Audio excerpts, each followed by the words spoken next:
नमस्कार, आप देख रहे हैं प्राइम न्यूज और मैं हूं आपके साथ आलोक शुक्ला। उत्तर प्रदेश में योगी आदित्यनाथ के नेतृत्व वाली बीजेपी सरकार के 4 साल पूरे हो चुके हैं। इन 4 सालों में लोगों ने योगी आदित्यनाथ के तेज तर्रार रूप को देखा है, तो साथ ही लोगों ने मुख्यमंत्री योगी के उस संवेदनशील रूप को भी जाना जो कोरोना महामारी के बीच सामने आया था। अब एक तरफ यूपी में बीते 4 सालों को विपक्ष नाकाम साबित करने में जुटा है, तो दूसरी तरफ पूरी बीजेपी इन 4 सालों को ऐतिहासिक साबित करने की कोशिश में है। ऐसे में सवाल यह उठता है कि किसके दावे में कितना दम है, योगी सरकार जो अपने 4 साल के काम को दमदार बता रही है, या फिर विपक्ष जो इन 4 सालों को नाकाम करार दे रहा है। विपक्ष के सवाल और सरकार के दावों के बीच ये जरूरी हो जाता है कि इन साल को सच्चाई के तराजू पर रखकर हकीकत से मिलाया जाए। तो आज की हमारी बहस योगी सरकार के इन 4 सालों को लेकर होने वाली है। इन 4 सालों की समीक्षा अगले 1 घंटे की बहस में हम करेंगे। ये जानेंगे कि यूपी का सूरत हाल इन 4 साल में कितना बदला है। तमाम मेहमान भी हमारे साथ जुड़ेंगे, लेकिन उसके पहले देखिए सरकार के 4 साल पूरे होने पर मुख्यमंत्री योगी आदित्यनाथ ने सरकार की कौन कौन सी मुख्य उपलब्धियां गिनाई हैं। हर तहसील मुख्यालयों को 20 से 22 घंटे और ग्रामीण क्षेत्र में 16 से 18 घंटे की विद्युत की आपूर्ति करने के साथ ही 1,21,000 गांवों तक बिजली पहुंचाने का काम, यानी इंफ्रास्ट्रक्चर, नया इंफ्रास्ट्रक्चर खड़ा किया गया और 1,38,00,000 ग्रामीण परिवारों को निःशुल्क विद्युत कनेक्शन उपलब्ध करवाने में सरकार ने जहां सफलता प्राप्त की, कनेक्टिविटी को बेहतर किया गया। इंटर स्टेट कनेक्टिविटी, प्रदेश की सीमा नेपाल राष्ट्र से भी जुड़ी हुई है। बिहार, छत्तीसगढ़, झारखंड, मध्य प्रदेश, राजस्थान, उत्तराखंड, हरियाणा, उत्तराखंड और दिल्ली राज्यों से भी जुड़ी हुई है। इंटर स्टेट कनेक्टिविटी को भी बेहतर करने, 4 लेन की कनेक्टिविटी के साथ जोड़ने, हर जिला मुख्यालय को 4 लेन की कनेक्टिविटी के साथ जोड़ने, तहसील और विकासखंड मुख्यालयों को 2 लेन के साथ जोड़ने और ग्रामीण क्षेत्रों की सड़कों की भी सुदृढ़ीकरण का कार्य सफलतापूर्वक इस दौरान प्रदेश के अंदर करने में सफलता प्राप्त हुई। एंटी भूमाफिया टास्क फोर्स ने प्रदेश के अंदर इस दौरान अच्छा काम किया। 60,62,000 से अधिक जो वाद थे उसका निस्तारण किया। 54,000 हेक्टेयर से अधिक लैंड को भूमाफियाओं के कब्जे से मुक्त कराने में हमें सफलता प्राप्त हुई और ये भूमाफियाओं के कब्जे से छुड़ाई गई भूमि, ये हमारे लिए प्रदेश के अंदर निवेश के लिए एक लैंड बैंक का भी काम की। लेकिन साथ साथ यह उन गरीब परिवारों को जिनके पास अभी तक अपना आवास बनाने के लिए कोई भूमि नहीं थी, उन्हें भूमि का पट्टा वहां पर उपलब्ध कराने में भी हमें मदद मिली। पिछले 4 वर्ष के दौरान प्रदेश के अंदर 3 लाख करोड़ रुपए से अधिक का निवेश प्रदेश के अंदर हुआ। 35 लाख से अधिक प्रदेश के युवाओं को सीधे सीधे इससे नौकरी वहां पर उपलब्ध हुई। ये प्रदेश के अंदर निवेश की उन संभावनाओं को आगे बढ़ाता दिखाता है जो प्रदेश ने 2017 प्रदेश में सरकार आने के तत्काल बाद हम लोगों ने 21 अपनी सेक्टोरियल पॉलिसीज के माध्यम से जो कार्य प्रारंभ किए थे, आज प्रदेश के अंदर व्यापक पैमाने पर निवेश भी हुआ है, रोजगार की संभावनाएं भी आगे बढ़ी हैं।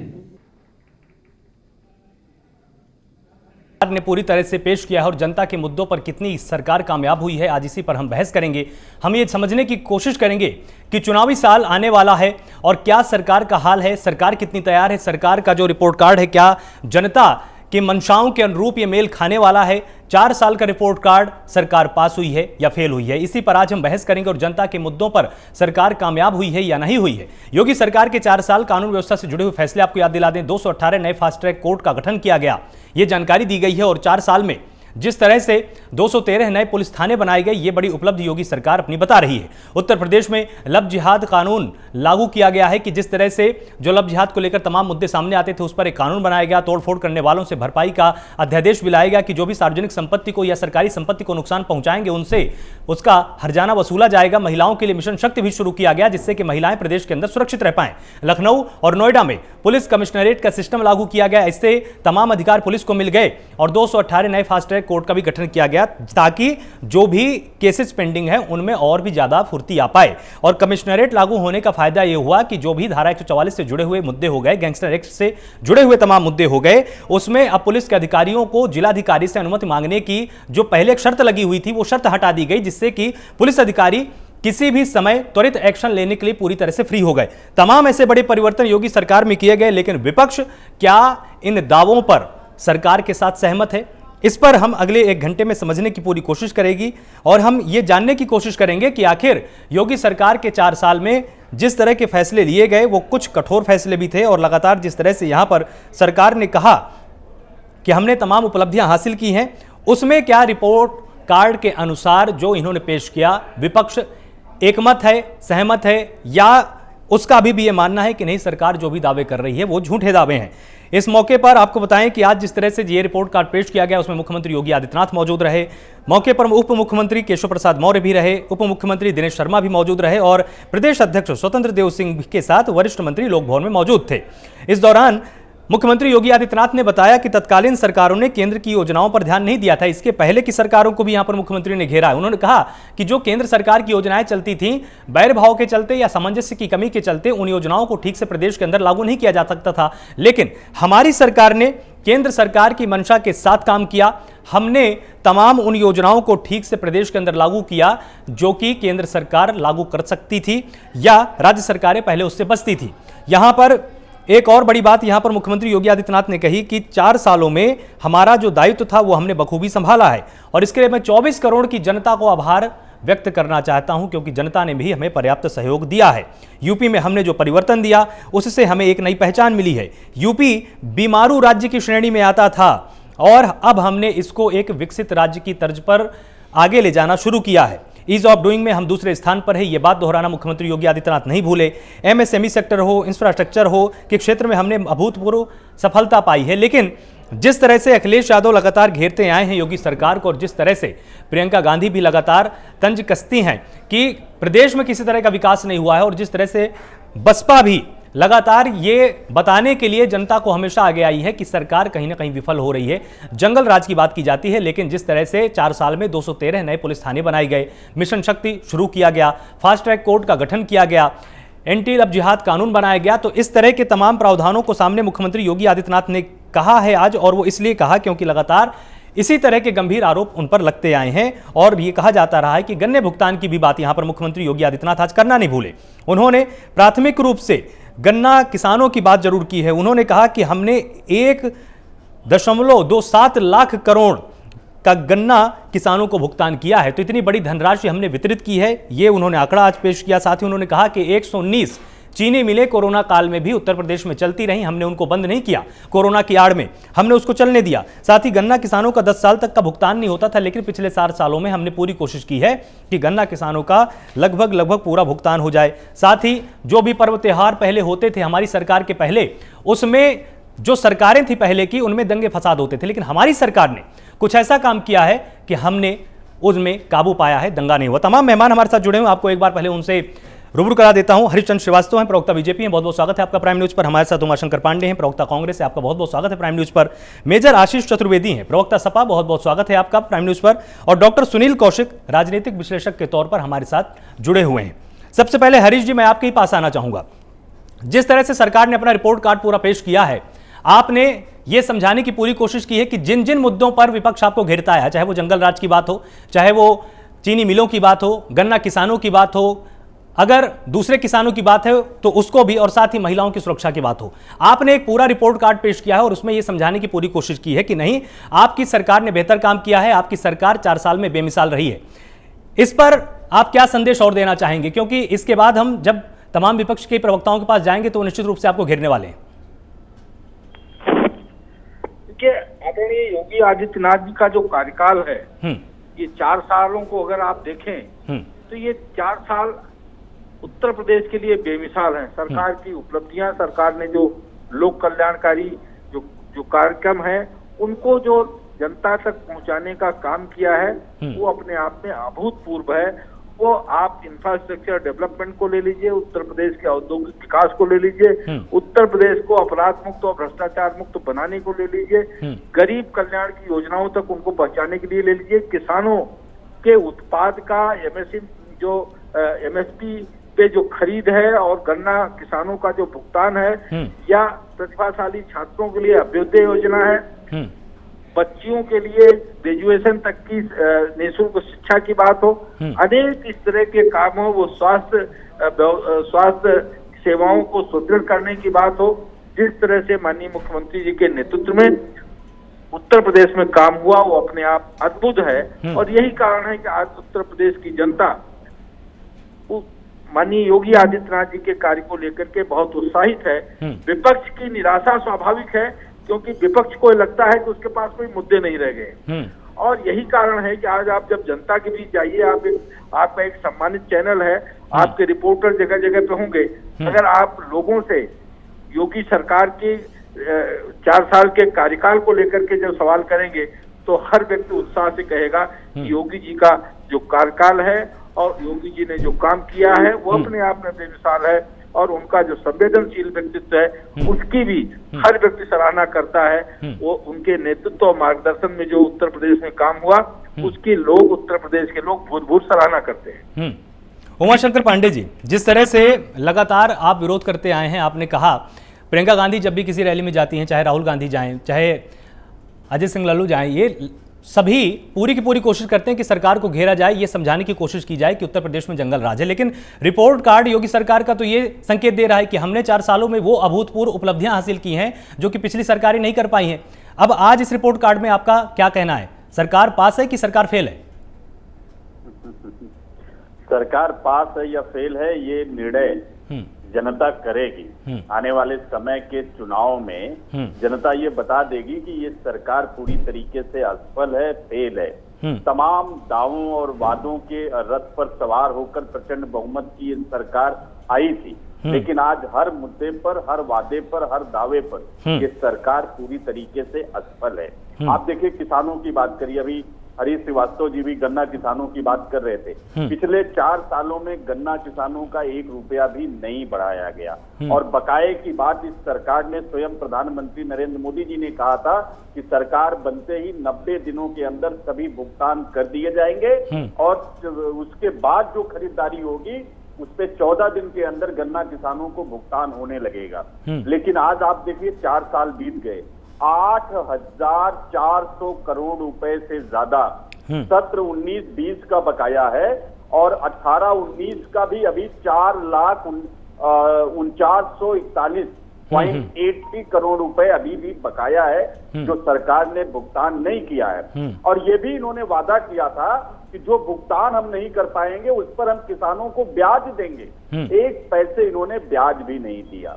गन्ना किसानों के अलावा जो आलू किसान हो या तमाम जो किसान आज आंदोलनरत है, उस पर योगी सरकार की जो स्थिति है वो बिल्कुल निंदनीय भी है। क्योंकि आप देखिए, लगातार कोई किसान मांग उठा रहा है, उन पर FIR दर्ज किया जा रहा है, उनको जेल भेजा जा रहा है, और उससे भी आगे बढ़कर उनको खालिस्तानी, आतंकवादी, न जाने किन किन परिभाषाओं से परिभाषित किया जा रहा है। बिजली आप ले लीजिए, किसानों को जो बिजली दी जा रही है आज वो पूरे देश में सबसे महंगी है, और जो घरेलू और व्यवसायिक हित के लिए जो बिजली दी जा रही है वो भी पूरे देश में सबसे ज्यादा महंगी बिजली उत्तर प्रदेश में है। अगर महंगाई की बात आप करिए, गैस सिलेंडर ले लीजिए, पेट्रोल ले लीजिए, डीजल ले लीजिए, दालों की बात कर लीजिए, अनाज की बात कर लीजिए, आप देखिए पूरे देश में ऐतिहासिक रिकॉर्ड स्तर पर लगातार महंगाई है। और भारतीय जनता पार्टी दावे करती थी बहुत हुई महंगाई की मार।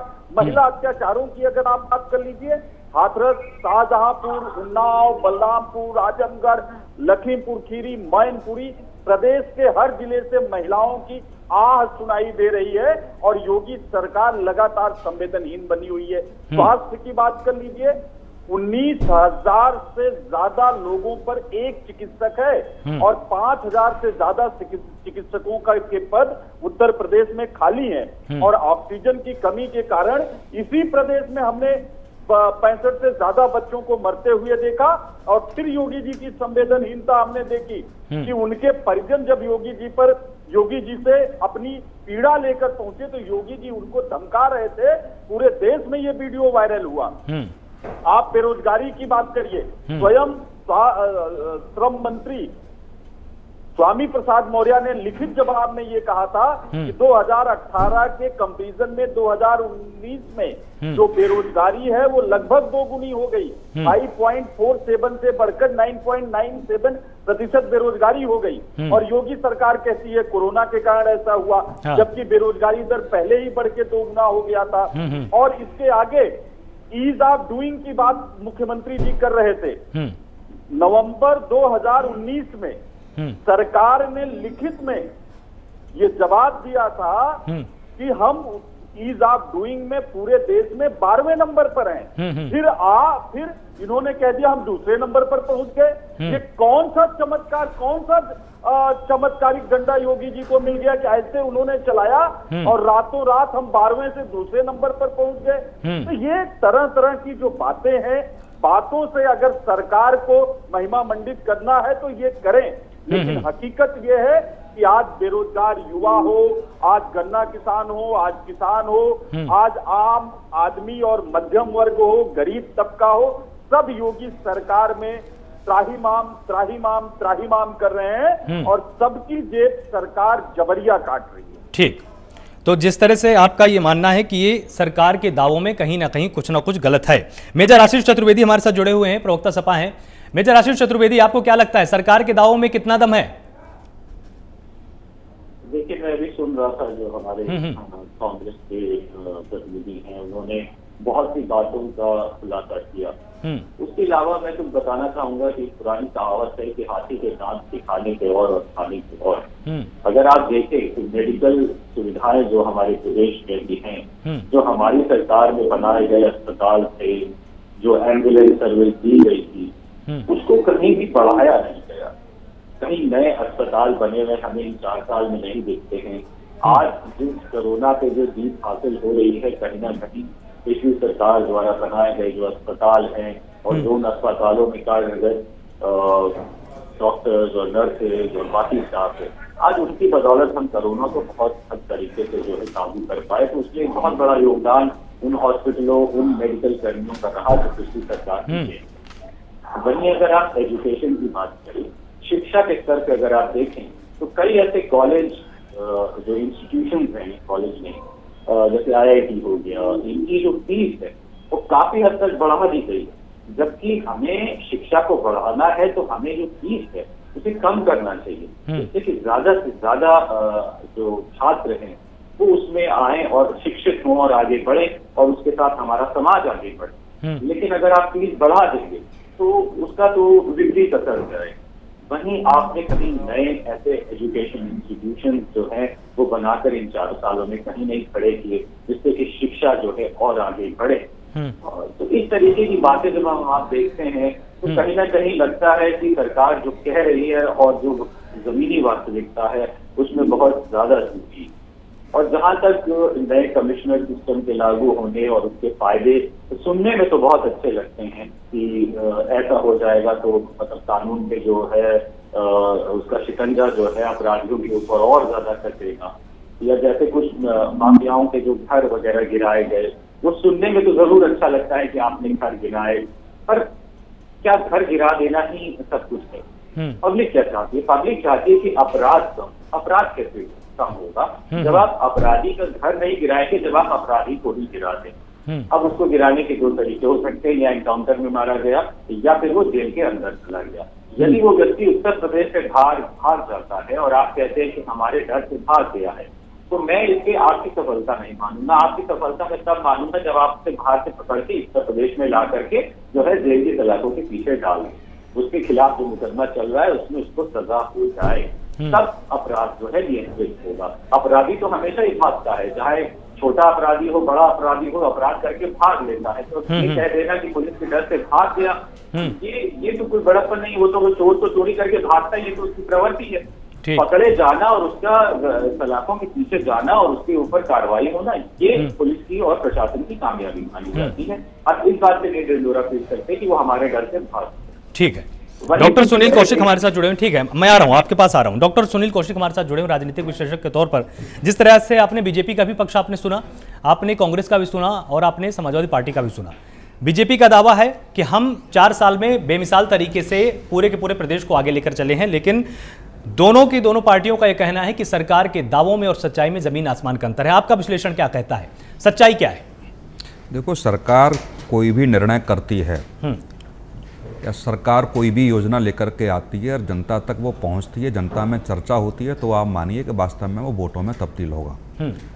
2007, 12 और 17 इन तीनों वर्षों को यदि आंकड़े देखे जाएं तो सरकारों ने अपनी अपनी सरकारों को बहुत अच्छे से चलाया, चाहे बहुजन समाज पार्टी की सरकार हो चाहे समाजवादी पार्टी की सरकार हो, लेकिन पुनः सत्ता में वापस नहीं आ पाई। तो इसका भी कोई न कोई उन राजनीतिक दलों के मुखियों ने कारण सोचा होगा कि आखिर में हम इतना काम करने के बावजूद भी पुनः सत्ता में वापस क्यों नहीं आ पाए। और दूसरी बात, ये चौंकाने वाली बात है कि जो उनकी सरकार के बाद कोई भी सरकार सत्ता में वापसी आई वो पूर्ण बहुमत के साथ आई, खिचड़ी वाली सरकार नहीं आई। मतलब जो सरकार 5 साल सत्ता में काबिज रही और जिसने बहुत अच्छे से काम किए, वो बिल्कुल आंकड़ा तो छूना दूर रहा, अब तो दूसरी सत्ता को पूर्ण बहुमत की सरकार बनाने का इसकी प्रदेश की जनता ने मौका दिया। तो ये समझ लेना चाहिए कि आंकड़ों का खेल इस प्रदेश में नहीं चलता है। वास्तव में आप जनता के लिए काम करेंगे, जनता तक पहुंचेंगे, जनता की समस्याओं का समाधान करेंगे, तो निश्चित तौर से आप पुनः सत्ता में वापस आएंगे। अन्यथा मैं मानूंगा कि आंकड़ों का खेल है और आंकड़ों के खेल से कभी सत्ता हासिल नहीं की जा सकती है। ठीक है, योगी सरकार ने बहुत अच्छे आंकड़े प्रस्तुत किए हैं, इसमें कोई दो राय नहीं है कि काम किए हैं, कि ये बहुत अच्छी बात है कि 218 नए फास्ट ट्रैक कोर्ट का गठन हुआ है। ये बिल्कुल चौंकाने वाली बातें हैं। निश्चित तौर से अभी तक किसी प्रदेश सरकार ने, चाहे बहुजन समाज पार्टी की सरकार हो चाहे समाजवादी पार्टी की सरकार हो, इतने बड़े स्तर से काम नहीं किया। 213 नए थानों की स्थापना की है, ये भी बहुत अच्छी बात है। 16 साइबर क्राइम पुलिस थानों की स्थापना की, ये भी बहुत अच्छी बात है। 1535 थानों पर महिला डेस्क की स्थापना की गई, ये बहुत ठीक बात है। लेकिन वास्तव में क्या ये चीजें अपराधों को रोकने में कामयाब हैं क्या? जिस तरीके से महिलाओं के लिए एक तमाम कार्यक्रम अभी चले, महिला शक्ति, महिला, ठीक है कि नहीं, उसमें देखा कि करीब इतनी बड़ी संख्या में शिकायतें आई। क्या ये सरकार की आंखें खुलने वाली चीजें नहीं है कि मिशन शक्ति या महिला शक्ति जो आपने कार्यक्रम चलाया उसमें करोड़ों की संख्या में शिकायतें आ रही हैं। तो कहीं न कहीं ये सरकार की आंखें खोलने वाली बातें हैं कि जितना सशक्त आप दिखाते हो, जितना क्राइम कंट्रोल करने की आप बातें कहते हो, यदि आपने मौका महिलाओं को दिया और एक टोल फ्री नंबर आपने दिया जहां महिलाओं ने शिकायतें दर्ज कराई, वहां लाखों की संख्या में शिकायतें नहीं हुई, करोड़ों की संख्या में शिकायतें आई। तो ये सरकार को समझना चाहिए कि अभी बहुत कुछ काम करने की आवश्यकता इस प्रदेश में है। और निश्चित तौर से हम कह सकते हैं कि जो अधिकारी, जिन अधिकारी के बल पर सरकार चलती है, उनकी मानसिकता बहुत जल्दी चेंज नहीं होती है। जो हमने बहुत गहराई से और बहुत नजदीकी से जाके देखा है कि अधिकारियों की मानसिकता बदलने में बहुत समय लगता है। लेकिन जिस तरीके से काम कर रहे हैं, चाहे बीजेपी के कार्यकर्ताओं से पूछा जाए, चाहे बीजेपी के विधायकों से पूछा जाए, वो खुद भी अपनी स्वयं की सरकार से संतुष्ट नहीं है, वो स्वयं की अपनी मशीनरी से संतुष्ट नहीं है कि आखिर में जब उनके काम नहीं हो पा रहे हैं, दबी जबान से वो भी कहते हैं कि हमारी सुनवाई नहीं हो रही है, तो आम जनता और पब्लिक की सुनवाई कैसे होती होगी ये जाने। दूसरी बात, ये भी इतिहास का, उत्तर प्रदेश का इतिहास नहीं, मैं देश के इतिहास की बात कर रहा हूं कि किसी सरकार के खिलाफ उसी पार्टी के विधायक 150 की संख्या में धरने पर बैठे हैं और ये कह के बैठे हो कि अधिकारी हमारी नहीं सुन रहे हैं, सरकारी में हमारी सुनाई नहीं दे रही है। तो ये भी सरकार की आंखें खोलने वाली बातें हैं। ये बिल्कुल ठीक बात है कि योगी सशक्त हैं, ईमानदार हैं, इसमें कोई दो राय नहीं है। लेकिन जो ऊपर से लेकर के नीचे तक जो मशीनरी है, वो किनके इशारों पे काम करती है, किनके कहने पे काम करती है, किनके शकंजे में वो मशीनरी है, इसको भारतीय जनता पार्टी को सोचना होगा। मुझे लगता है तभी पुनः सत्ता में वापसी होगी। ठीक है, विवेक प्रकाश जी हमारे साथ जुड़े हुए सीनियर एग्जीक्यूटिव एडिटर हैं प्राइम न्यूज के। आपसे हम समझना चाहेंगे कि जिस तरह से सरकार ने अपने दावे पेश किए, लेकिन पूरी तरह से जितनी भी विपक्षी पार्टियां हैं वो इन दावों को मानने के लिए बिल्कुल तैयार नहीं। आपको क्या लगता है कि जनता के बीच में फिर मैसेज क्या डिलीवर होगा? सरकार के दावों वाली बात सही साबित होगी या जो विपक्षी पार्टियां लगातार जमीनी हकीकत को कुरेद रही हैं, वो ये बोल रही हैं पिछले 3-4 सालों से कि सरकार उन मुद्दों पर चूक रही है जिन मुद्दों की जनता को सबसे ज्यादा जरूरत हो? सच्चाई क्या है? देखिए आलोक, सबसे पहले तो समझने वाली बात यह है कि कोई भी सरकार जो है जब अपने 4 साल का कार्यकाल के बारे में वो बताएगी या 1 साल के कार्यकाल के बारे में बताएगी, अपनी बुराई तो कोई करना नहीं चाहता। बिल्कुल। तो जाहिर सी बात है कि सरकार की तरफ से जो आंकड़े दिए जाएंगे वो इसी तरीके के आंकड़े दिए जाएंगे कि वो ये बताएंगे कि 4 साल में हमने जो किया वो बेमिसाल काम किया, वैसा काम किया जो कोई नहीं कर सकता था। और जो योगी ने जो आज मंत्र दिया है, रिफॉर्म और परफॉर्म और उसके बाद ट्रांसफॉर्म, ये बड़ी एक तरीके का एक मैसेज है। मैसेज वो विपक्षी पार्टियों को दे रहे हैं। अभी कौशिक साहब ने बहुत ही सॉलिड बात कही है कि उत्तर प्रदेश की जो जनता है ना वो बहुत समझदार है। जब उसने मौका दिया तो मायावती को भी भर के मौका दिया, जब मौका दिया अखिलेश को तो पूर्ण बहुमत के साथ मौका दिया, और जब मौका दिया बीजेपी को तो इतने बड़े बहुमत के साथ दिया कि जिसका कोई तोड़ दिखाई नहीं दे रहा है। अभी बहुमत में आने वाली अखिलेश की सरकार जो है वो कहाँ सिमट के चली गई किसी को खबर नहीं है। जनता बड़ी समझदार है, लेकिन जनता को ये दिखाई देता है। विपक्षी पार्टियां जाहिर सी बात है कि वो सवाल खड़े करेंगी, और विपक्ष अगर मजबूत होता है तो वो जनता की आवाज बनकर सरकार पर दबाव बनाने का काम करता है, सरकार को दबाव में डालने का काम करता है। लेकिन इस सरकार में आप एक चीज ये भी देखिए कि विपक्ष इतना कमजोर है कि वो अपना दबाव बनाने में बहुत कारगर सिद्ध हो नहीं पाया है। लेकिन योगी सरकार जिस तरीके से काम कर रही है पिछले 4 सालों में किया है, थोड़ी उसकी तारीफ तो बिल्कुल करनी पड़ेगी। क्योंकि यूपी की जो क्राइम कंट्रोल करना या जो विकास की जिस तरीके से चीजें चल रही थी उसको योगी ने जो राह दी है, जैसे जेवर एयरपोर्ट का मामला जो इतने दिनों से लटका हुआ दिख रहा था, कई सालों से पेंडिंग था, कई सालों से पेंडिंग था। 2-3 सरकारों में मेरे ख्याल से बताएंगे कौशिक साहब इसको ज्यादा बेहतर तरीके से। 28-30 साल पुराना मामला, 28-30 साल पुराना मामला है। और ये एक चाहे अभी फिल्म सिटी की बात हो रही है ग्रेटर नोएडा में, आप सोचिए कि पूरे पश्चिमी उत्तर प्रदेश का पूरी रूपरेखा बदल जाएगी अगर ये 2 चीजें यहाँ हो जाती हैं तो। रोजगार के कितने अवसर आपके सामने आएंगे।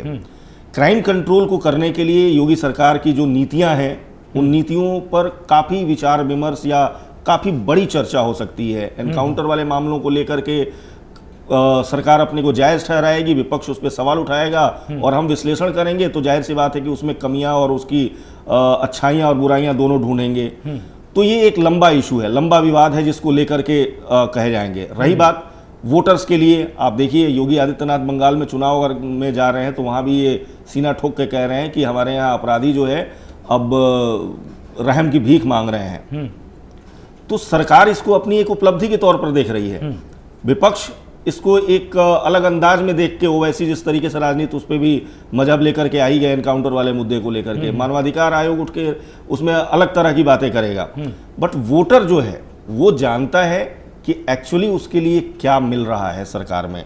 जो महिला थाना बनाए गए या साइबर क्राइम के लिए कंट्रोल करने के लिए साइबर थाने बनाए गए, नए विश्वविद्यालय जो बनाए गए हैं, सरकार अपनी तरफ से तो इसको भी भुनाएगी कि हमने नाम जो बदले हैं उसका क्या असर पड़ा है। बिल्कुल। कुंभ का आयोजन हमने बहुत अच्छे तरीके से कर दिया, हम राम मंदिर के कार्य में बहुत अच्छे तरीके से लगे हुए। सरकार का तो ये काम है गिनाना, सरकार ने अच्छा किया है, उन अच्छाइयों को सरकार ने आज रखा है और उनमें काफ़ी चीज़ें हैं जिनसे इत्तेफाक रखा जा सकता है। लेकिन हाँ, कुछ चीज़ें तो हैं जिन पर विपक्ष सवाल उठाएगा, लेकिन विपक्ष को भी ये सोचना पड़ेगा कि विपक्ष थोड़ी मजबूती के साथ आए और वाजिब मुद्दों के साथ आए ताकि जनता के हितों का ध्यान रखा जा सके। उमाशंकर पांडे जी, जिस तरह से विवेक जी ने ये बहुत बड़ी बात आपके लिए बोली कि आप ठीक है शिकायतें आप लोग कीजिए, लेकिन कम से कम तैयारी के साथ आप कीजिए, पूरी मजबूती के साथ कीजिए कि अगर आप पेश कर रहे हैं तो उन आंकड़ों में सच्चाई भी हो। अगर आप सरकार के आंकड़ों को, हर एक आंकड़े को अगर आप झूठा साबित करने लगेंगे तो जनता के मन में भी तो सवाल पैदा होगा ना आपके लिए। देखिए आलोक जी, आज उत्तर प्रदेश कांग्रेस कमेटी में पूरे योगी सरकार के तमाम कार्यकाल जो 4 साल के हैं उसको लेके हमारे अध्यक्ष जी ने एक बुकलेट जारी किया है। आराधना मिश्रा मोना जी भी थी और दीपक सिंह जी भी थे और और ये मीडिया को भी बाकायदे हम लोगों ने वितरित किया है कि उत्तर प्रदेश में जो योगी की सरकार 4 साल चली है उनकी असफलताएं क्या है, ये इस बुकलेट के माध्यम से हम लोगों ने लिखा है। और मुझे लगता है कि चूंकि मीडिया को भी हम लोगों ने वितरित किया है तो अगर कहीं से कोई कमी होगी तो जरूर हम पर प्रश्न उठेगा। लेकिन मैं पूरे दावे और चुनौती के साथ कह रहा हूं कि ये योगी के 4 साल की रिपोर्ट है। जो असफलता इनकी है वो इसमें दर्ज है।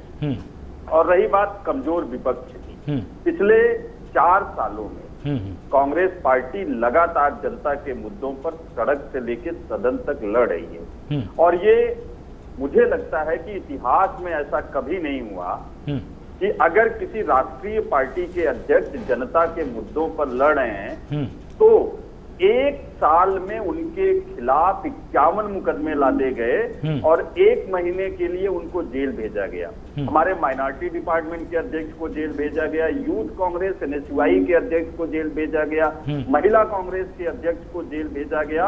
इसी तरीके से अगर हम देखें, हमारे 2 प्रवक्ताओं को जेल भेजा गया, SC ST डिपार्टमेंट के हमारे चेयरमैन आलोक जी को जेल भेजा गया। ये जो, और वो भी आलोक जी उनके पिताजी राज्यपाल रहे। तो इस तरीके से जो दमनात्मक कार्यवाही विपक्ष के आवाज उठाने पर योगी जी कर रहे हैं और जो लगातार एक पूरी प्रक्रिया और सुनियोजित साजिश के तहत विपक्ष की आवाज को दबाने का काम किया जा रहा है, मुझे लगता है इतनी बड़ी लड़ाई विपक्ष ने कभी नहीं लड़ी। प्रयागराज में बेरोजगार युवकों ने रोजगार मांग रहे थे, वो 103 छात्रों पर FIR दर्ज कर दिया गया। यही लखनऊ विश्वविद्यालय की बात कर लीजिए, जब लोगों ने भाजपा सरकार की नीतियों के खिलाफ छात्राओं ने प्रदर्शन किए, उनको काले झंडे दिखाए, योगी जी ने उन सबको जेल भेज दिया। तो मुझे लगता है कि देखिए, विपक्ष कहीं कमजोरी से नहीं लड़ा है, सरकार दमनात्मक कार्यवाही करे, लेकिन कांग्रेस पार्टी उससे ना दबने वाली है, ना थकने वाली है, ना रुकने वाली है।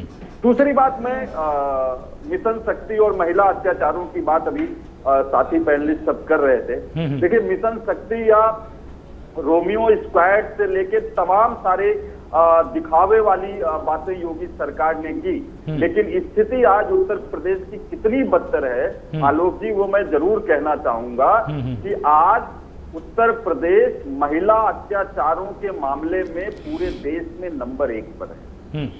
आपने पिंक बूथ खड़े कर दिए, आपने मिशन शक्ति, तमाम भ्रष्टाचार के अड्डे हैं ये सब, आप इसकी अपने लोगों से जांच करवाइए, आप देखेंगे कि कैसे भ्रष्टाचार हो रहे हैं इन सब में। क्या पिंक बूथ खड़ा कर देने से महिलाओं को सुरक्षा मिल जाएगी? क्या किस तरह का भ्रष्टाचार हो रहा है पिंक बूथ में? वो भी तो आप एक बार बताइए ना, कि मतलब भ्रष्टाचार किस तरह का है?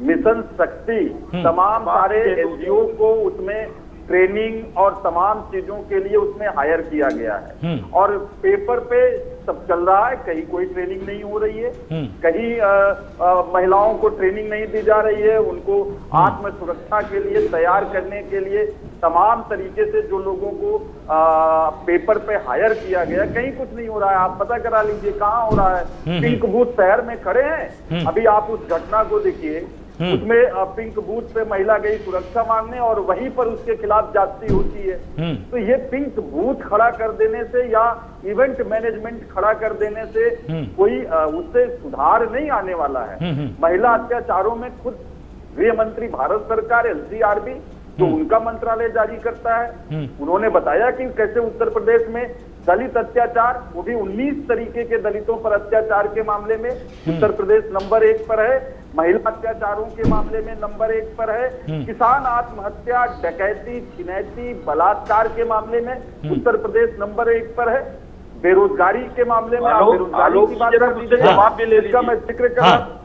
ठीक है, जवाब ले लेते हैं एक बार। हरीश जी हमारे साथ लगातार जुड़े हैं। हरीश जी, जिस तरह से इनका आरोप है कि आपने जो आंकड़े पेश किए हैं वो तो झूठे हैं ही है, और साथ ही जो आप योजनाएं लेकर आए हैं वो आप भ्रष्टाचार करने के लिए लेकर आए हैं, ऐसा आरोप लगा रहे हैं उमाशंकर जी।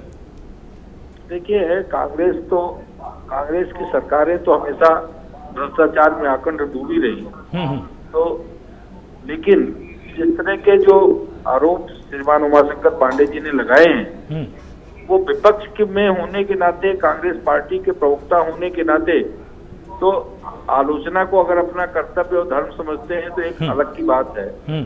अन्यथा आप मुझे बताइए कि अभ्युदय योजना के माध्यम से अगर उत्तर प्रदेश के प्रतिभाशाली छात्रों को निःशुल्क प्रतिभा अपनी निखारने का अवसर योगी सरकार ने दिया, तो ये क्या कोई ये कार्य नहीं है सरकार का कि उत्तर प्रदेश की जो प्रतिभाशाली छात्र हैं वो पूरे देश प्रदेश में अपनी प्रतिभा को मजबूती के साथ रेखांकित कर सके। एक आप अगर बेसिक प्राइमरी विद्यालयों की हालत देखिए, अगर पिछले चार साल पहले, तो ड्रॉप आउट रेट क्या था। आज 1,35,000 जो बेसिक प्राइमरी स्कूल्स हैं उनका कायाकल्प करने का काम किया, वो इनको दिखाई नहीं पड़ता। 3 नए राज्य विश्वविद्यालय बनाए गए, वो विपक्ष को दिखाई नहीं पड़ता। 51 नए महाविद्यालय सरकार ने बनाए, वो इनको दिखाई नहीं पड़ता। 10 लाख से ज्यादा लोग मुख्यमंत्री आरोग्य बीमा योजना से कवर हुए, वो इनको दिखाई नहीं पड़ता। बालिकाओं को निःशुल्क ग्रेजुएशन तक की एजुकेशन मिल रही है, वो इनको दिखाई नहीं पड़ता। 2017 में बेरोजगारी दर 17.5% थी, जो अब 4 साल बाद 4.1% रह गई है, वो इनको दिखाई नहीं पड़ता। उत्तर प्रदेश के लोगों की अगर 17 में अगर आप देखें, 16-17 में, तो वार्षिक जो औसत आय थी वो 45,000 थी, जो अब 95,000 हो गई है, वो विपक्ष को दिखाई नहीं पड़ता। आप ये जो इंफ्रास्ट्रक्चर डेवलपमेंट है, आप कुशीनगर एयरपोर्ट प्रारंभ होने वाला है, बरेली प्रारंभ हो गया, आजमगढ़ में एयरपोर्ट बन रहा है, जेवर में एयरपोर्ट इंटरनेशनल एयरपोर्ट बन रहा है, अयोध्या में इंटरनेशनल एयरपोर्ट बन रहा है, सहारनपुर में एयरपोर्ट बन रहा है। तो ये जो विपक्ष है, जिस तरह से जो सरकार के सकारात्मक काम है, जिससे उत्तर प्रदेश का टूरिज्म बढ़ेगा, जिससे उत्तर प्रदेश का औद्योगिक विकास बढ़ेगा, वो उसको विपक्ष पूरी तरीके से जिस तरह से बात करता है, वो मुझे लगता है कि उसने अपना धर्म मान लिया कि हम तो नकारात्मक की बात करेंगे। वही तो बात है, उमा शंकर जी का यही तो कहना है कि इनको नहीं, उमा शंकर जी का यही पक्ष है। हरीश जी, उमा शंकर जी का पक्ष यही है कि हमको दिखाई सब कुछ दे रहा है, लेकिन हमको उन सारे विकास के कामों में भ्रष्टाचार दिखाई दे रहा है। कांग्रेस का ये भी कहना बीच में। वो देखिए, जब जिसके पास कोई मुद्दा नहीं होता तो हर बात में आप भ्रष्टाचार कह दीजिए। आज आप देखिए कि उत्तर प्रदेश की जो कानून व्यवस्था को लेकर के बहुत सारे सवाल खड़े कर रहे थे। आप मुझे बताइए कि आज कोई भी सरकार, कांग्रेस की सरकारें जहां हैं, शंकर जी बात कह रहे थे, उनकी भी 2-3 स्टेटों में सरकारें हैं, क्या अपराध पूरी तरह समाप्त हो गया? जो सामाजिक अपराध है, वो उसके लिए समाज में भी जागरूकता की आवश्यकता है, और सरकार का जब कानून व्यवस्था के काम देखा जाता है तो उसके मायने ये होते हैं कि सरकार का मोटिव क्या है, सरकार की नीयत क्या है, सरकार की कार्रवाई करने की, अपराधियों से निपटने का ढंग क्या है। उत्तर प्रदेश में योगी सरकार में मैं चुनौती के साथ कह सकता हूं कि कोई एक भी आपराधिक घटना ऐसी नहीं हुई होगी जिसमें किसी अपराधी को कोई राजनीतिक संरक्षण मिला हो, या किसी के खिलाफ कार्रवाई में कोई राजनीतिक हस्तक्षेप हुआ हो। उमा शंकर जी, आऊंगा आपके पास, पहले भी हम मेजर आशीष के पास जाएंगे। पीछे न गया हो और उनको सजा दिलाने के लिए सरकार ने कड़ा से कड़ा कदम न उठाया हो। इसके अलावा जो माफिया राज था, जो शिक्षा माफिया, खनिज माफिया और भू माफिया, हजारों हेक्टेयर जमीन भू माफियाओं के कब्जे से सरकारी और प्राइवेट लोगों की मुक्त कराई गई, वो विपक्ष को दिखाई नहीं पड़ता। तो ठीक है, आप देखिए 40 लाख अगर प्रधानमंत्री आवास योजना के तहत 40 लाख लोगों को आवास मिले तो ये विपक्ष को दिखाई नहीं पड़ता, और 10 करोड़ से ज्यादा लोगों को प्रधानमंत्री ये 10 करोड़ से ज्यादा लोगों विभिन्न योजनाओं के तहत लाभान्वित हुए, ये विपक्ष को नहीं दिखाई पड़ता। किसान सम्मान निधि के माध्यम से 2 करोड़ 41 लाख किसान लाभान्वित हुए, जिनको 27,286 ठीक है। करोड़। हरीश जी, आ रहा हूं, मैं आपके पास आ रहा हूं। अब हम एक बार मेजर आशीष के पास एक बार चलते हैं, उनसे हम समझने की कोशिश करते हैं। मेजर आशीष, ये देखिए ना कि विपक्ष की क्या स्थिति थी समाज। ठीक है, पूछ लेते हैं एक बार। ठीक है मेजर आशीष, जिस तरह से बीजेपी अपनी उपलब्धियों को गिना रही है, बीजेपी का यह कहना है कि हमने तो विपक्ष को, अगर विपक्ष की सकारात्मक दृष्टि नहीं होगी तो उनको अनेक मामले हैं। 2 एम्स, गोरखपुर एम्स प्रारंभ हो गया, गोरखपुर खाद का कारखाना जो बरसों से बंद पड़ा था वो प्रारंभ हो गया, ये विपक्ष को कहीं दिखाई नहीं पड़ता। ठीक है, आ रहा हूं, मैं आपके पास आ रहा हूं। हरीश जी, एक सेकंड। मेजर आशीष, जिस तरह से बीजेपी अपनी उपलब्धियों को गिना रही है, आपको मालूम है पंचायत चुनाव भी आने वाले हैं और 2022 का विधानसभा चुनाव भी आने वाला है। आप जनता के बीच में मुख्य मुद्दों को लेकर कैसे जाने वाले हैं? क्या सरकार की सिर्फ नाकामियों की आपके पास लिस्ट होगी, या आप एक ऐसा संकल्प पत्र भी लेकर जनता के बीच में जाएंगे जिसमें आपकी योजनाएं होंगी? आपने मूल रूप से उत्तर प्रदेश को कितना समझा है, उत्तर प्रदेश को आप कहां ले जाना चाहते हैं, यह भी आपके साथ उस लिस्ट में शामिल होने वाला है। निश्चित रूप से दूसरे की खामियों को गिनाना बहुत ज्यादा उसकी जरूरत नहीं है, क्योंकि लोग कहेंगे आप विपक्ष में हैं इसलिए आप जो है बेवजह कमियां निकाल दें। जो आम आदमी है वो सबसे बेहतर जानता है, ना वो हमारे कहने से मानेगा ना वो हरीश जी के कहने से मानेगा। जो वो स्वयं महसूस कर रहा है, जिसका उसे सामना करना पड़ रहा है, जो वो देख रहा है, वो उसी पे चलेगा, ना हमारे कहने से ना हरीश जी के कहने से। जहां तक आपने सवाल किया, अभी छोटा सा एग्जाम्पल आपको देना चाहूंगा। लखनऊ में एक लोहिया अस्पताल है जो हमारी सरकार द्वारा दिया गया, उसमें अगर आप देखें तो पहले पर्चा जो था वो 10 रुपए का बनता था और अब वो 100 रुपए का कर दिया गया। तो अब आप देखिए कि महंगाई, अरे गरीब आदमी के लिए कितना उस पर जो है असर आने लगेगा। अब तो कुछ लोगों को लग रहा होगा 10 रुपए से 100 रुपए बहुत महंगा तो नहीं है, लेकिन एक छोटे वर्ग के आदमी के लिए जिसकी बहुत सीमित आय हो, उसके लिए अगर उसको अपने घर परिवार में 3 लोगों को 4 लोगों को दिखाना है एक बार में, तो कहाँ वो 40 रुपए में दिखाता, कहाँ वो 400 रुपए में दिखाएगा। तो इस तरीके से सब जगह जो है महंगाई का असर, तो वो हमारे अंदर कहने से कोई कि हमने कमी गिना दी या वो उससे फर्क नहीं पड़ेगा। जो आम आदमी महसूस करे वो उसी पे चलेगा।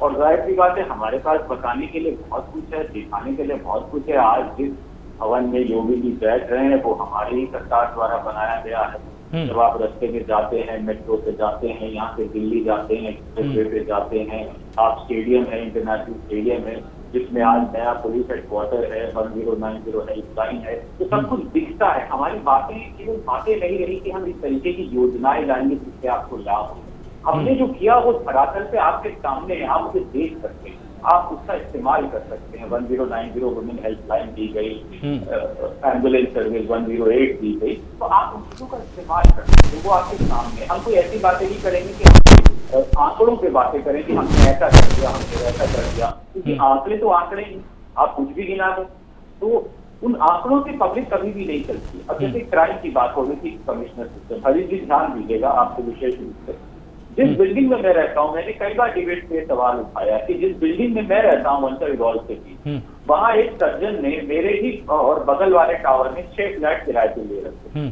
मैंने डीएम से 2 बार मुलाकात करी, डीजीपी से मुलाकात करी, कमिश्नर से मुलाकात करी। मैंने बताया कि यहाँ ये रेजिडेंशियल सोसाइटी के अंदर इतने फ्लैट लिए हुए हैं और वो ओयो रूम्स और मेक माई ट्रिप यहाँ चलाया जा रहा है, उसकी आड़ में कुछ और चलाया जा रहा है। पास ही में इसी व्यक्ति ने जिसने ये 6 फ्लैट यहाँ लिए हैं, उसने पास में एक मकान लिया था, वहाँ पुलिस ने रेड भी की और कुछ लोगों को पकड़ा भी, वहाँ पे बॉय गर्ल भी पकड़ी गई। उसके बावजूद जो हमारी सोसाइटी में जो चीजें हैं वो चल रही है। अब आप बताइए कौन सा कमिश्नर सिस्टम, कौन सा पिंक बूथ, मैं खुद जिस जगह पे रहता हूँ मैं वहां की बात कर रहा हूँ। अब आप बताइए, ये कोई राजनीतिक वो लाभ उठाने के लिए हरीश जी मैं नहीं बता रहा, मैं तो चाहता हूँ कि आप इस पे बात करें। और कई बार मैंने ये डिबेट पे उठाया कि भाई, और अब इसके बाद में किससे मिलूँ, अब तो योगी आदित्यनाथ के बच्चे, मैं उन्हीं पे जाके मिलूँ, बताऊँ ये हो रहा है, तो और तो कोई बच्चा ही नहीं मिलता।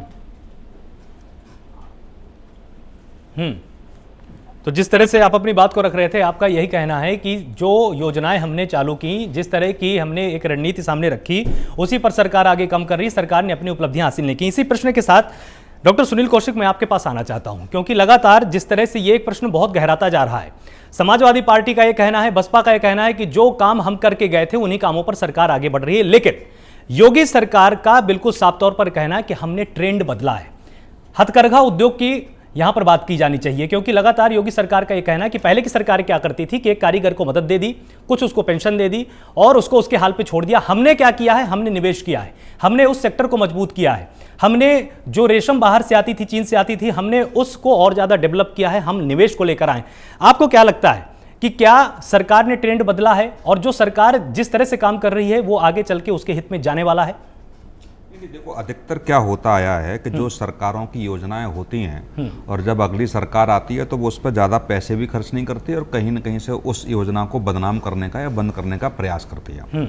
ये पहली बार प्रदेश सरकार में देखने को मिल रहा है प्रदेश में कि पिछली सरकारों की योजनाएं सरकार ने आगे बढ़ाई और उनको पूर्णता की ओर सरकार ले गई। इसमें कोई दो राय नहीं है, ये बिल्कुल अच्छी बात है और इसका फायदा योगी सरकार को मिलेगा ना मिलेगा ये जनता निर्णय करेगी।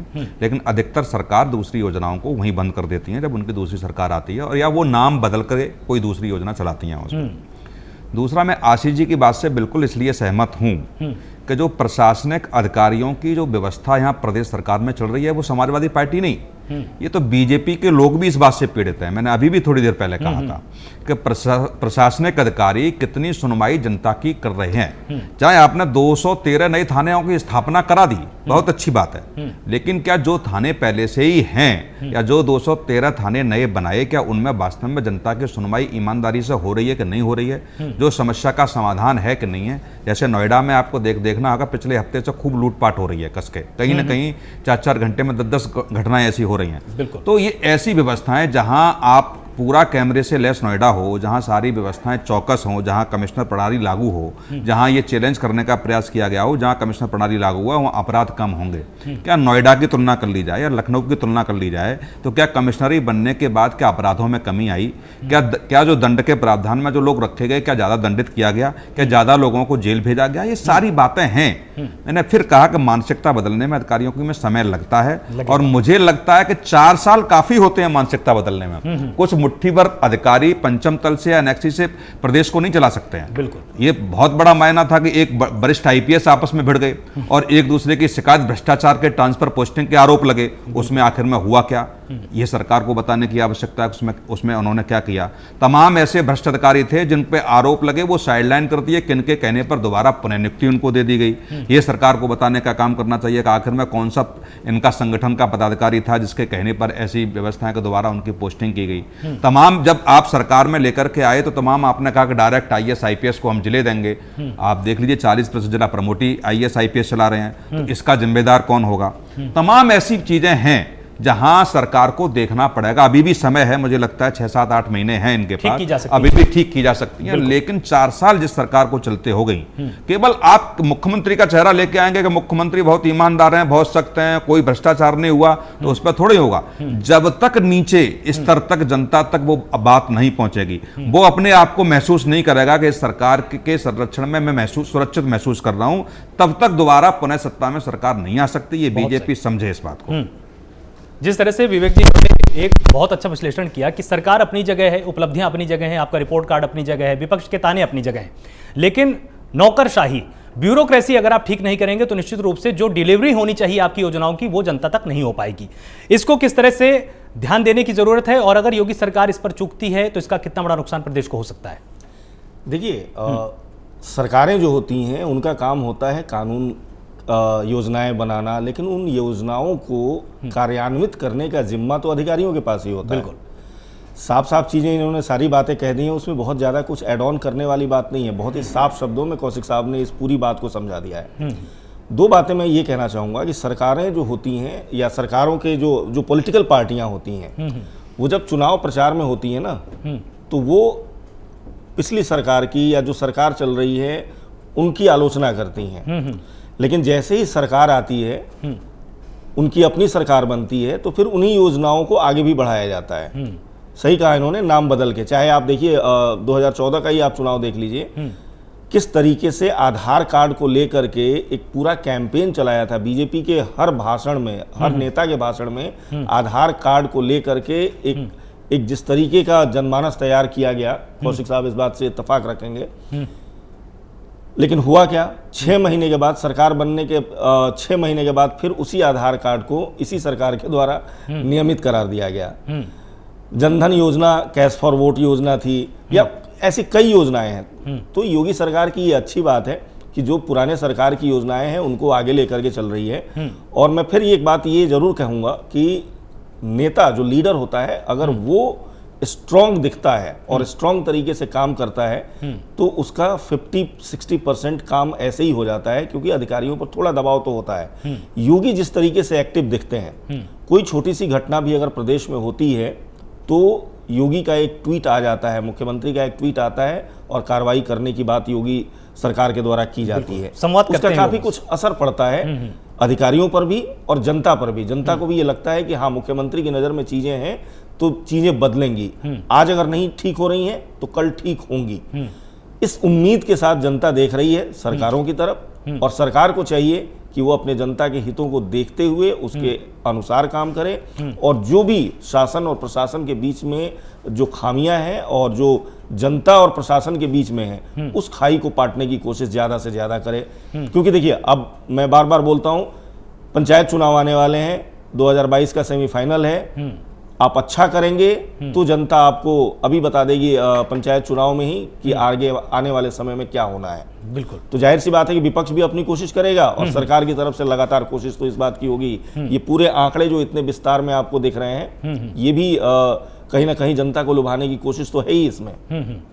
बिल्कुल। उमा शंकर जी, जिस तरह से पंचायत चुनाव की बात की गई, विधानसभा चुनाव की बात की गई, उसके लिए आपके पास आगे की राह क्या है, क्या तैयारियां हैं आपके पास, और इस रिपोर्ट कार्ड से इतर हटकर आप क्या चीजें जनता के सामने रखने वाले हैं?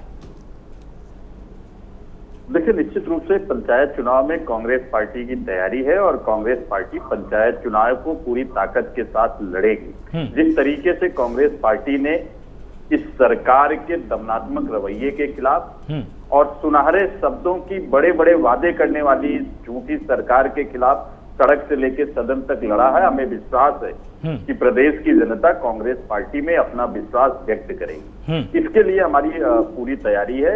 ग्राम पंचायत से लेकर प्रदेश स्तर तक संगठन की ओवरहालिंग आदरणीय प्रियंका गांधी जी के नेतृत्व में, अजय कुमार लल्लू जी के नेतृत्व में हो चुका है, और हमारा जो फोकस है वो पंचायत चुनाव में अच्छे योग्य युवा प्रत्याशियों को लाकर उनको उनके माध्यम से नए युवा नेतृत्व को ग्रामीण स्तर पर पंचायत, जिसमें आप जिला पंचायत और नगर पंचायतों में नए नेतृत्व को उभारना, ये इस पंचायत चुनाव से हमारा लक्ष्य है। और मुझे लगता है कि तमाम सारी बातें जो भी सरकार करे, ये आंकड़ों वाली सरकार है, शब्दों वाली सरकार है, हम उस पर कोई प्रश्न नहीं लगाना चाहते। ये तो योगी जी ने तो विधानसभा में ही कह दिया कि ये राम राज्य है, यही राम राज्य है। अब राम राज्य की भी परिभाषा उसी तरीके से बदल दी गई जिस तरीके से बेरोजगारी दर, जीडीपी को गणना करने का तरीका इस सरकार ने और मोदी जी की सरकार ने बदल दिया।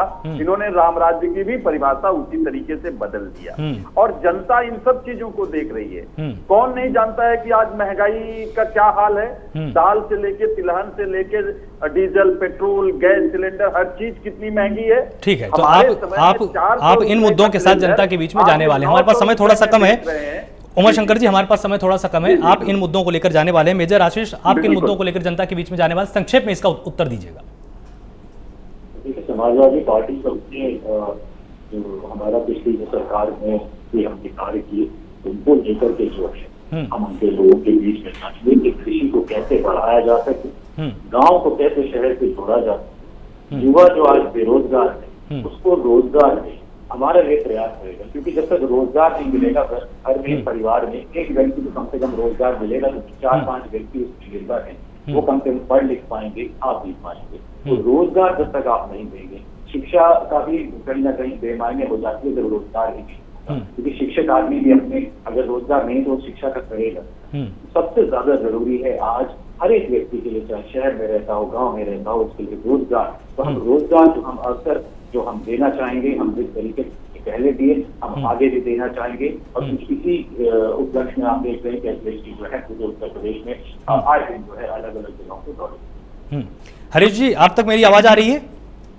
हाँ, बिल्कुल आ रही जी। जिस तरह से इन्होंने अपने मुद्दे गिना दिए, आपने बहुत अच्छा रिपोर्ट कार्ड अपना पेश किया है, लेकिन राह में कांटे अभी भी आपके पास है। तो आप जनता के पास किन डिलीवरी के मुद्दों को लेकर जाने वाले हैं?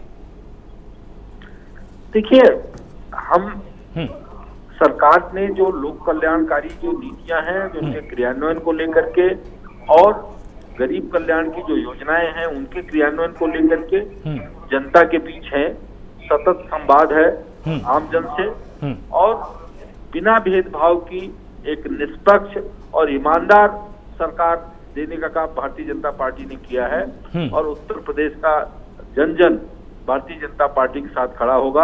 आप पंचायत चुनाव सेमीफाइनल के रूप में देखा जा रहा है, परिणाम आएंगे और अपने आप स्वतः जनता जनार्दन उत्तर देगी विपक्ष के सवालों का कि योगी सरकार का जो अभी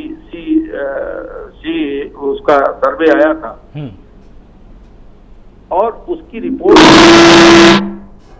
उत्तर प्रदेश की जनता किस तरह से योगी जी को मार्क दे रही है, किस तरह से उनके साथ खड़ी है, ये भी सबने देखा। आगे वाले चुनाव, चाहे वो पंचायत का चुनाव हो या 22 का विधानसभा का चुनाव हो। ठीक है, तो आप सभी मेहमानों का बहुत बहुत शुक्रिया हमारे साथ जुड़ने के लिए।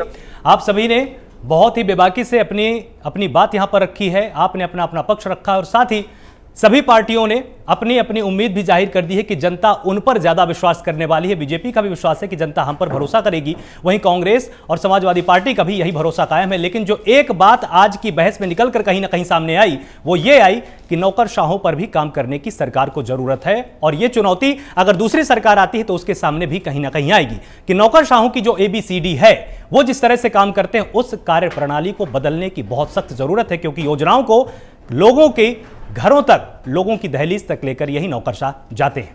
आज की बहस में आप सभी का बहुत बहुत शुक्रिया जुड़ने के लिए। लगातार जुड़े रहिए प्राइम न्यूज के साथ। नमस्कार।